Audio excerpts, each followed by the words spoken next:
How you doing? Yeah, very well, thank you. I'm excited for this film. I feel like I say that every time we do this. Um, we had a bit of a nightmare because we were trying to find a different film and then realized we couldn't find it. And then I just went Yeah. on Netflix and I was like, well, this film is like keeps coming up on my recommended, so we might as well do it. And you were like, yeah, okay. Yeah. I'd never even heard of it until you'd mentioned it. And then suddenly I started seeing it on my recommended screen like every single day. So Well, I always get my movie recommendations from bus posters because I've got so many buses on my street that yeah. whenever I see it, I go, oh, that's a good one. Like I saw that there's a new Exorcist, I think, coming out There. Yeah. on a bus, The Nun 2, and then this film, which is Talk to Me, which is a 2022 film, but it says it's 2022, but then I think it's just come out on Netflix because it had it like a whole feature on Netflix, which I feel like they're doing because there's a new release. Yeah. So I think it did like film festivals or something in 22, and then Right. it was given like wide release in 2023, like it's the summer this year or something. Yeah, got it. Well, this is a Australian film. I don't think we've done a It is. Australian horror film yet. No, I don't believe we have. No, this might be the first. And I have to admit, I did have to put the subtitles on. I don't know why, but when people were talking really fast, I was like, I'm not sure I know what you're saying. So I had to put the subtitles on, and then it was fine. It was almost like I needed that backup of like, why can't I understand this Australian accent right now? I need to listen to the subtitles. Yeah, it's good that even though it is an Australian film, it's good that they didn't kind of like sanitize the way they spoke to Yeah. cater towards an international audience. They just kind of, just carried on as normal. And And that's the I way it think should that's be, good, isn't actually. it? Yeah, I think that's really good. Yeah. And it makes it a distinctive film for us, not being Australian, because we can remember that as kind of one of the features of the film, which I think is quite nice. Yeah, so I might be misremembering this, but despite the movie being Australian, I think quite a few of the cast members were like Indigenous Australians. Oh, interesting. Or they look. I mean, I just assumed they were. Yeah. Which is kind of cool if that's the case, because it's good to see that kind of representation on screen a bit more. Yeah, Because definitely. because I don't really get to see that very much. So Yeah. I'm glad they kind of leaned into that here, or some kind of Polynesian. I don't know if they're Polynesian or in indigenous Yeah. Australian or something, but it's kind of cool to see that. Yeah, and it's good because it makes it more, like you say, more authentic to the place that it's filming if it's actually what the population, is made up of. But yeah, what did you think of Talk to Me? I overall quite liked it. It's not a traditional kind of horror movie. It's more of a kind of a teen movie, but with horror elements. I didn't see it as a kind of an overall kind of horror. Like there wasn't like a beast that was trying to get them, or Yeah. none of that kind of. So what's that movie that we watched? Where The Following. It Follows. Sorry, It follows, yeah. I was like, you're going to have to be a bit more specific. What's that one movie we watched? Well, that one horror film we watched that was Yeah, it's not like a traditional horror movie. It's very different. It's very, I kind of liked it. It was a bit slow to get into, and I didn't read up anything on this before going in. I just went in blind and had no real idea what to expect. But there were some real kind of gory moments in it, and there were pretty brutal. Like it kind of like you kind of walk into Talk to Me thinking it's just going to be some kind of down to earth kind of movie with a few kind of shocks and scares, because there's quite a lot of kind of character work in here, but then the movie just kind of opens with this really brutal murder scene or self-murder scene. Like so with the movie opens with this long camera shot, long take with no cuts, where we're at some kid's party or something, some house party, cameras walking around, and someone's looking for their brother or something, and we're just following this one guy looking for their brother, and he's going around the house party asking where is he, then he kind of goes up to some room, realizes his brother's in there, and then his brother doesn't open the door, so then this guy kind of breaks the door down, finds his brother in there, and he looks like he's like possessed or something, or he's just recovering from something. Yeah, he's got like scratches all over him, and doesn't he? He's got like really deep set eyes. Like he looks messed up. Yeah. So then the responsible brother takes the other, the other brother says, like, okay, I'm gonna get you home now. Let's go home. But then as they walk out of the room and get ready to go home, everybody at the house party just pulls their camera out. Yeah. And just start, like, their camera phones, and they're just filming the brother that's struggling, the one who's suffering. And then the elder brother is like, put your phones away. What are you doing? Just, put your phones away. And out of nowhere, I'm assuming it was the younger brother, the one who looked possessed, stabs the older brother out of nowhere. And he collapses, and then the one who's just done the stabbing. So I wish I just remember their names. Otherwise, I'm just saying the brother. Well, this is like, they don't really come up again. Like, they do, but not that much. Yeah. So they really are just the brothers. Yeah. So then the one that's just done the stabbing walks out, realizes what he's done, and then just as if something possesses him or takes control of him, he just stabs himself in the head. Yeah, in the face. And he dies. And then that's how the movie opens. But it was just so well put together, that opening scene. Yeah. It just grabbed me. The opening scene in itself was just great, I thought. It was. And I think the fact that it was one long scene, it built tension the whole time, because you're like, what's going on? Because you have no idea what this film's about at that point, because it really is the opening scene. And so the last thing you think, because I thought they were going to be the main characters, like that they were going to carry on, and the fact that they don't is just, I guess it elevates that tension really early on, and then it goes to black and starts, the film, and you're thinking, what? Like, what is this? Like, clearly you start thinking, okay, so this film's got something to do with possession, and like it's very violent, and there's going to be a lot of gore. And they kind of don't take you in every direction that you think they are, but at least from the beginning, you're like, okay, I've got to like take this seriously, because this is, and I think, the elements of people filming him and stuff, that all comes back, and you get quite infuriated even in that first scene, because you're like, do you not have any humanity? Like, this guy is clearly struggling with something. I was thinking like maybe it was that he was abusing drugs and that it wasn't a possession, and then obviously later we find out that it is. But I love that opening scene. I thought that was a really good start. So with that opening, look, it's not going to win any awards, or maybe it has, I don't know, but there's something about that opening which was just, everything was framed very well and intentionally. The camera work was great. The acting was great. The way they kind of like took us around the house and showed us the geography of the house, and you see all the, some people are in the swimming pool, some people in the kitchen partying, and there's just people partying everywhere. It was just the way it was constructed and put together and shot and executed and acted, and just the actions, the reactions of the characters, just everything was just really well put together. Like, it was just very competent, very like, it's like I don't know if it's director or whoever's responsible for that, but it's like they just knew what they were doing. They had a very clear vision in their head. So these kind of things don't need to be really extravagant, but just having a clear vision, executing it, and then making the audience feel something, like, that's rare. Like, we watch a lot of these movies and you just don't see that in everything. Like, sometimes that is a really good point, because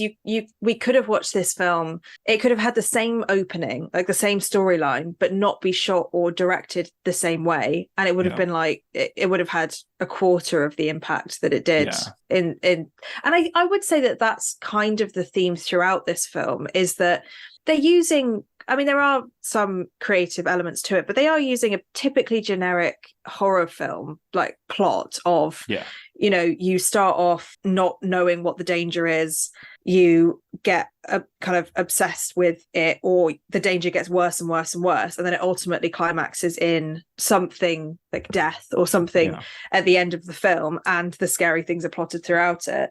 That all happens, but I do think that this film, for me, stands out a bit because of the reality of the acting, the way that it's shot, and some of the plot points, which I do think are very creative and different to the things we've seen before, and like the metaphors in it and stuff. I do think that, I say this all the time, but when something is something that we've never seen before or is super unique, and I do think that so the story is essentially that there's this embalmed hand that these kids, it goes viral because if you hold the hand and you say, "Talk to me, I let you in," you get possessed, and people are filming these kids getting possessed by these demons or whatever they are, that when you hold the hand that you receive, and then it's going viral, and everyone's like, "Oh my god, is this real? Like, what's going on?" Or what? And so the main character, who lost her mum a few years ago, her and her friend end up going to a party, and they they do this, and she loves the experience because she's like, I'm, you know, part of this cool group of people, and you know, it was a really cool experience. And like, the more it goes, you realize that the longer you do these possessions, the more it kind of gets into your brain, and she starts getting really obsessed because she ends up seeing her dead mother. And because there's a 60-second time or 90-second time 90-second time limit. And if you hold the hand for more than 90 seconds, then bad stuff happens, basically. Yeah, it can consume you, which is what we find out happened to the guy at the beginning. Like, he ended up being all consumed by these possessions, and it translates when you're not holding the hand, and that's what ends up happening throughout the film. But one of the things I really liked about this film is that I think it's the only one we've ever seen where possession is like a drug. It's a good thing. Like, being possessed is like a high. You know, that they were like, oh my God, that was so cool. Like, I had the craziest experience. And all their friends are like, whoa, I can't believe you did that. Like, oh my God, let me have a go. I would never have thought of that. You read it's like you've read my notes. Like that is what my notes are. Like, the film is, imagine drug culture or recreational drug culture amongst teenagers or whatever, or school students or whatever. And someone thought, why don't we make a horror movie out of that? And rather than it being like a high off of a drug, you're getting, you know, rather than being possessed by the mind-altering substances of the drug, you're being possessed by some demon spirit. Yeah. And they're doing it in groups, like how people would smoke weed or do some drugs in groups, you know, like in your parents' basement or whatever. And there's so much peer pressure, and it's all about egging each other on. And some of them, like, there's two younger kids, and one of the characters says like, oh, you can't do it, you're too young. It's like, that's exactly what you would say if you were doing drugs and your younger brother was like, oh, let me have some. They're like, no, you're too young. And the fact that it goes from this fun kind of, let's say, drug taking to an all-out addiction. Like, she gets addicted to the possessions because she wants to see her mum, she wants to talk to her. And it's like combining that grief with not being able to move on because you can't let go, and then also having these demons kind of getting into your brain and making you see things when you're not holding the hand. It is just like your addiction getting worse and worse and worse, and she looks worse and worse, and she loses her relationship, she loses her friends, and she ultimately like almost kills someone because she's so obsessed with seeing her mum that she can't think of anything else. And it, you know, it's almost like don't do drugs, kids, but like in a very subtle way. It's like, don't let things get too obsessive, and don't give in to peer pressure, whatever that might look like. Look, it seems like we've got some kind of telepathic bond, Celia, because now we do. I think we're going to end up repeating and treading ground on each other here, because I mean, it's just like crossing that line from recreational drug use with your friends and supervising each other, or having some people that aren't doing it so they can kind of look out for the other person or whatever, and kind of, just in case the person who's getting high does something stupid, the rest are there to kind of keep control and just keep an eye. But obviously and then it kind of is it Mia, the main girl? Yeah, she is the one who has the mother issue, the recently deceased mother. And it translates that kind of drug use goes from being recreational with your friends or, you know, with people, to suddenly getting high on your own in your bedroom. Oh, you know, because she takes the hand and uses it by herself. Oh my God, I didn't make that connection. Yeah, and then at that point, there's no one to pull her out. There's no 90-second time limit. She's just kind of getting high on her own, and you know, descending, getting addicted, and there was that bit where her mother comes to her in real life, and I think then they kind of, you know, the mother starts comforting her. You know, the mother is clearly the drug or whatever. You know, telling her, I'll take care of you, I'll protect you, and blah blah. Yeah. And then they lay down in bed together, and the mother spoons her. Yeah. And then Mia gets comfort, and then it's like, even though it's like the mother comforting her and spooning her, it could be seen as this is the demon or the drug finally latching on now, and you know, it's Yeah, and Josh and Haley, the ones who had the hands, they're essentially the drug dealers. They're the dealers. Yeah, they're the dealers, Yeah, and they're the cool kids, because there's also that element of like Mia is a bit of an outcast, because when she comes to the party, these people are like, why did you bring her? Like, we don't want her here. She's just like a downer. And so she's trying to prove to everyone that she's cool. Like, I want to do it. And then the other element is, you know, one of the characters' younger brother wants to do it, and they're like, no, you're too young, but they let him do it in the end. So it's like the younger person doing these drugs, and he almost dies because he overdoses. He overdoses, exactly. But in this version, he gets possessed and sees Mia's mother for the first time, and Mia's like, I want you to like keep talking, even though it goes over I think they gave him 50 seconds rather than 90 because he was younger.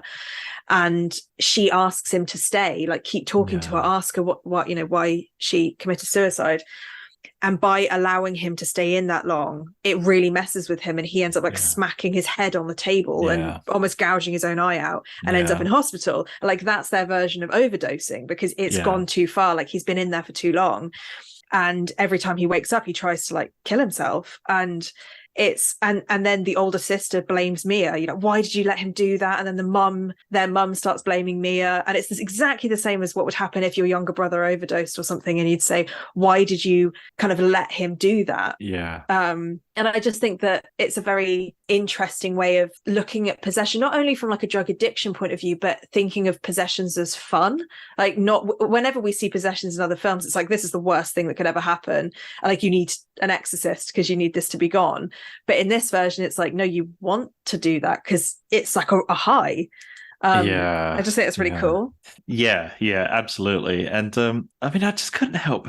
I mean, I don't know, maybe I'm just out of touch with youth culture or something, but you know, in this film where it's like well documented and well known that people that have these kind of drug experience or these spirit possession experiences, everyone around them just videos it on their camera phones. And even before we get to this kind of scene, you see like clips of it before, like you see video clips go viral and whatnot. And I'm just thinking, like, these are like the worst friends ever. Like, why would you do that? Like, is that just what the youth do now? Like, even on their own friends, like they'll just upload, get the views and whatever. Like, unfortunately, we're too old, but it definitely is like that Snapchat culture and like TikTok culture of you post everything in your life, and that would include doing drugs and, you know, wrecking people's houses or stealing things. Like, that, it's insane because we're normal adults. And we didn't have that access when we were younger. I don't think we can comprehend what it's like to have that much access to the internet and to be an outcast if you don't. So that's just what they do. And it's freaky. And it's weird but really real. And I'm sure it would be interesting to like have this conversation with somebody who is of the TikTok generation. We need a youngster and be like, on how the podcast, real but like, how realistic is this? And I'm sure they'd say, like, if it was real, it would be on TikTok. Like, if this hand existed, all those videos would be everywhere. Because like nobody would have the forethought to be like, maybe we shouldn't post this because that's invasive and will get us all in trouble.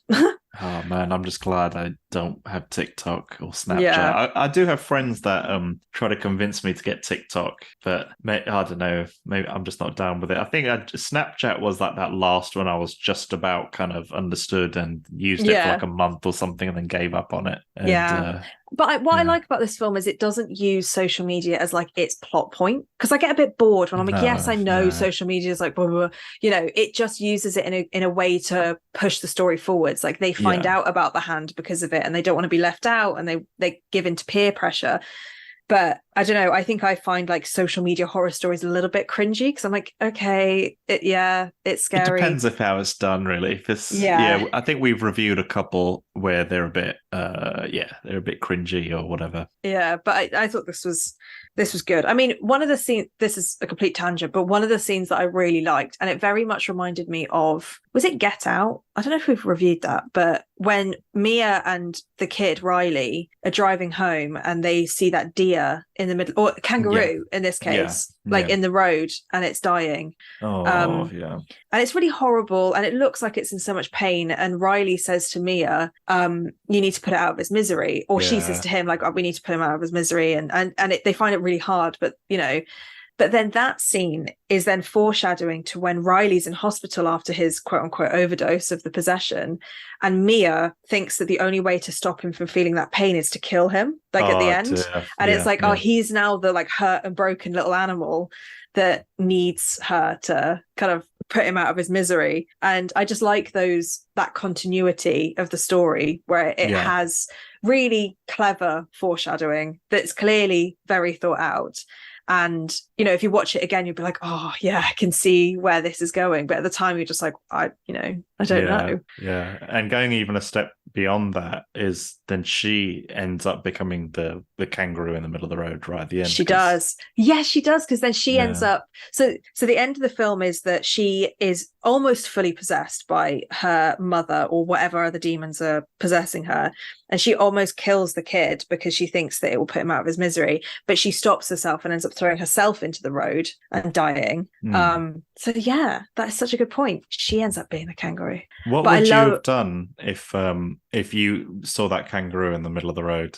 I mean, that kangaroo was so close to death. I mean, it was mangled. I think I wouldn't want to, but I don't think I could leave it there, like squealing and, you know. It's so hard to watch. It was, even though I know it's probably just some kind of animatronic or something puppet or whatever, but it was just, oh man, it broke my heart. I just couldn't. I mean, I don't know if it's really bad, but I'd probably run it over so that I didn't have to do it. Like I'd run over its head and then I wouldn't have to deal with it. And then I'd look back and make sure it was dead. Yeah. And carry on.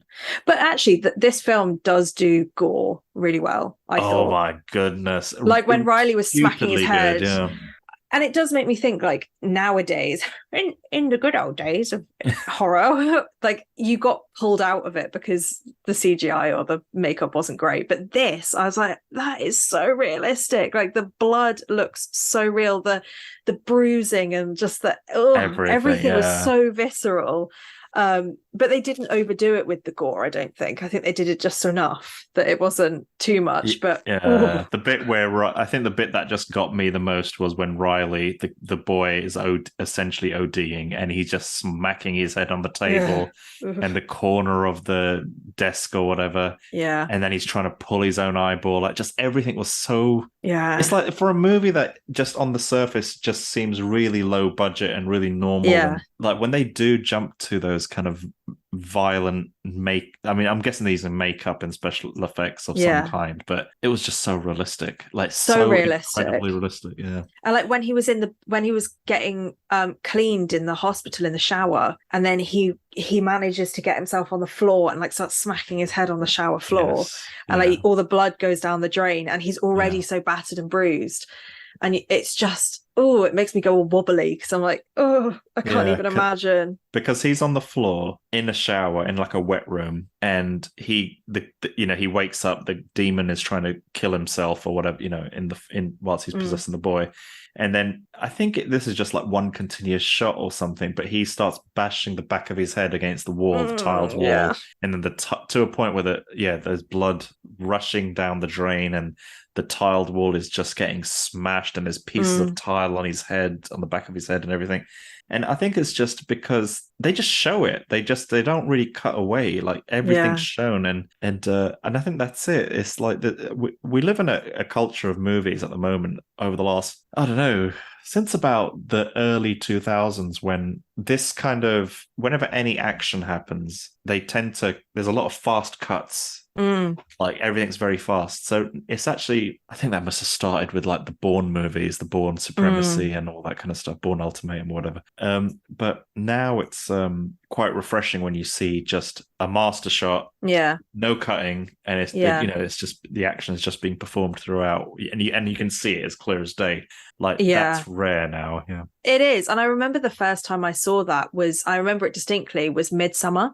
I remember when the old people jumped off the cliff and it doesn't cut away. Yeah. And I don't think I'd ever seen that before, where they don't cut away. And it's only been a few times that I've seen those kind of films. But that was so memorable, that bit. Isn't it? And I think part of it is that like you just don't see that very often. You expect it to cut away at the last second, but it didn't. It's just doesn't. Like crunch. It's just crash and but I mean, what the other thing I liked about this film is I really liked the hand itself as very unique. It's supposed to be like a gypsy woman's embalmed hand who could speak to the dead.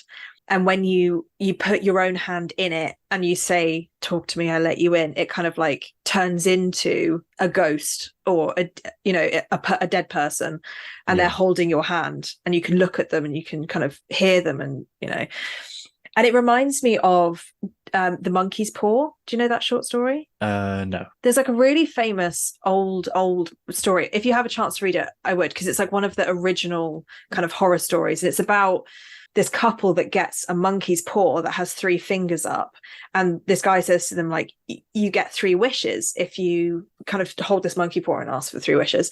And so the first wish that they ask for is £200, which at the time would have been loads.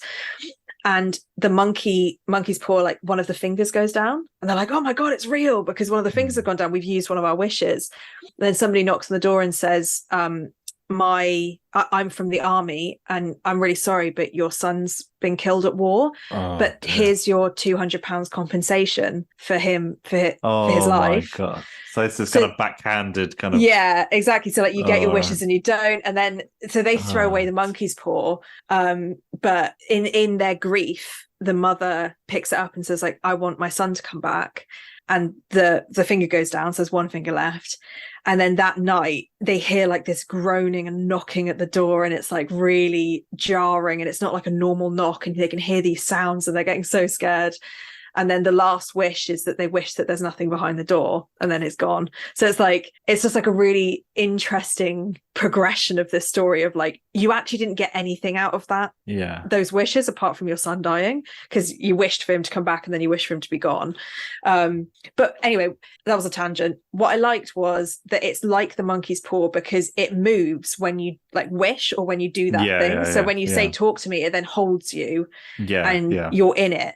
And it's the same with them. And I think they must have got it from that, or had some sort of element of like the magic around it, of it actually moving, makes it real. And then also I was thinking of like, I don't know if this is really cringy, but when Mia is in the grips of the hand, it's almost like she can't let go of the grief that she has for her mum. Like it's actually physically holding on to her.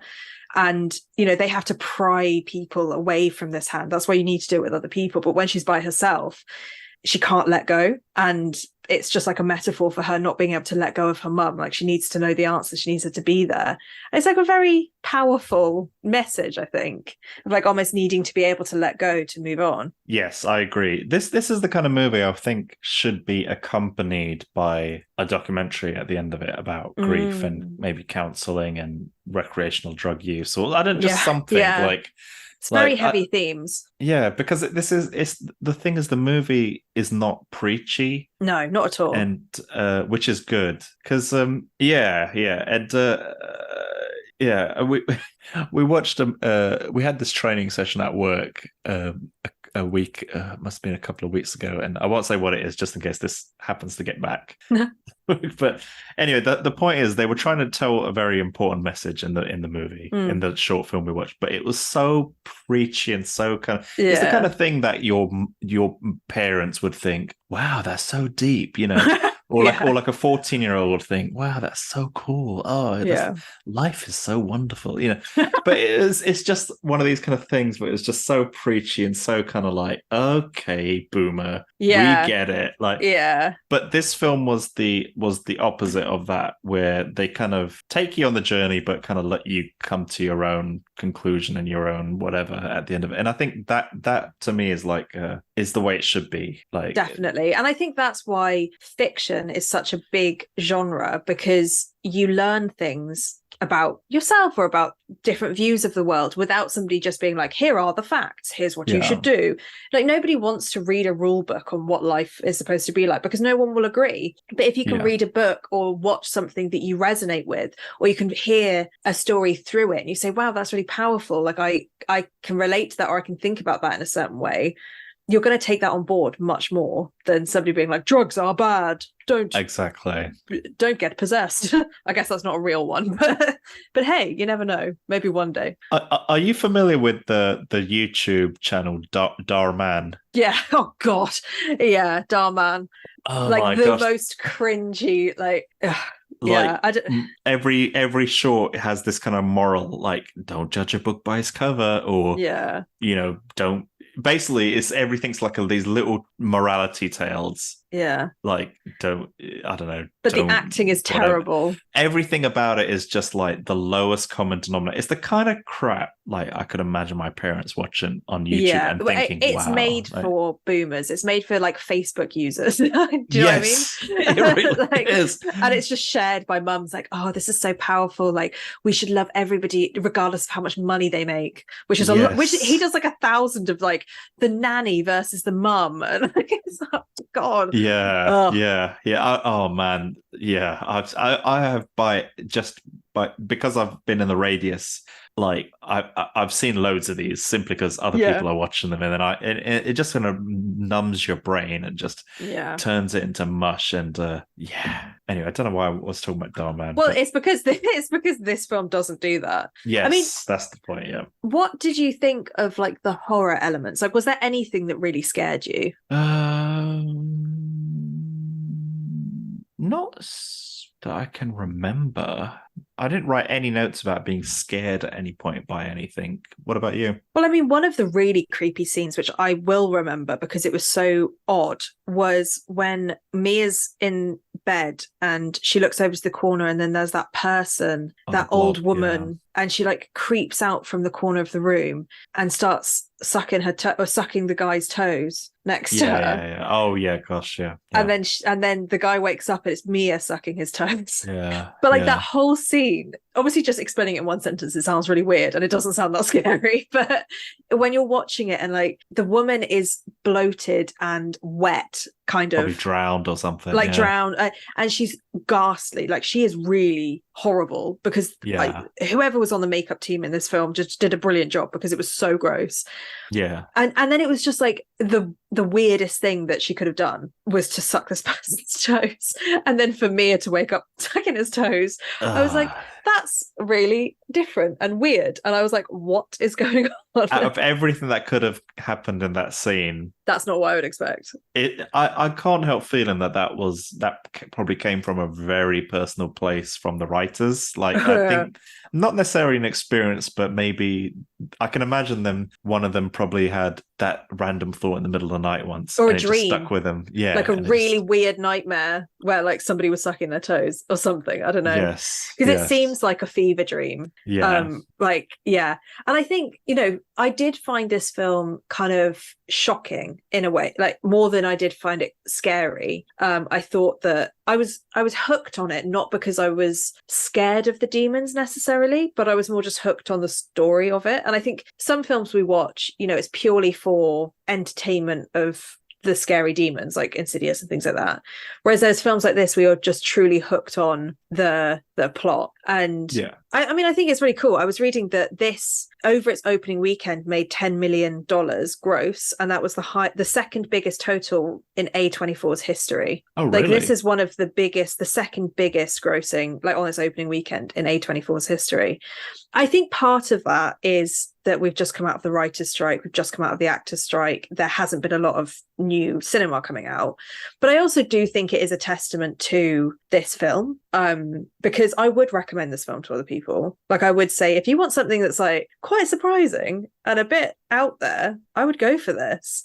And I was reading that the directors worked on the Babadook, and I can see like little elements. Have you seen the Babadook? No, I've not seen it. No. Oh, we should review that. That's another one where it's like it's very surprising, and it's just one of those films that you think it's going in one direction, it ends up not going in that direction at all. I think we should maybe potentially do that next, because that's a really good one. Yeah. But it's, it seems like that this was put together by people who loved horror and have worked in this industry and have wanted to do something different with it. And they're not doing it to sell, even though it did. They were doing it because they had a really cool idea and they wanted to see it through. And I really appreciate that in these kind of films. Yeah. Let's do the Babadook next. Like, this movie cost like $4 million. Wow. So they made it, and it made like $100 million or something. Wow. And so I think that's the thing with horror movies generally, that I can't remember the last time we reviewed like a mega high budget horror movie. No. I think generally that's the appeal with them, where I think that's how like A24 and Blumhouse kind of make their money. They spend very little on these movies and then they just make like a lot. And I think, and with those small budgets, you kind of have to be creative and do something interesting. Like when you're making like a Marvel movie that costs like $200 million, like there is no room for creativity or experimentation. Like you have to stick to the formula and do what you think works. But with these things, it's the total opposite. I was actually thinking on the weekend, like something like, because I don't think Marvel's really made a good movie for a long time. And I think big companies like Disney, and I think Disney's had a string of flops as well over the last, like, since COVID and whatnot. And I think they need to really adopt this kind of horror movie model where they have just this little imprint on the side where they make these really creative, risk-taking, cheap movies. And just let them go. Like, some of them will be misfires, some of them won't be. And it's they won't be box office hits. Like, they will have a specific audience that like it. You don't have to please everybody with every film that you make. And if you try and do that, you end up not pleasing anyone because nobody really cares, because you haven't done anything like particularly interesting. Exactly. Like, what I mean, that's kind of like all these superhero movies these days. I just find them so mind-numbing. And I'd much rather just watch a horror movie like this, to be totally honest. Yeah, I know. I think I would recommend this. I would probably warn people that it is quite graphic if they were going to watch it. But, it feels like we have come across a film that I'll probably remember for quite a long time just because of the distinctive elements of it.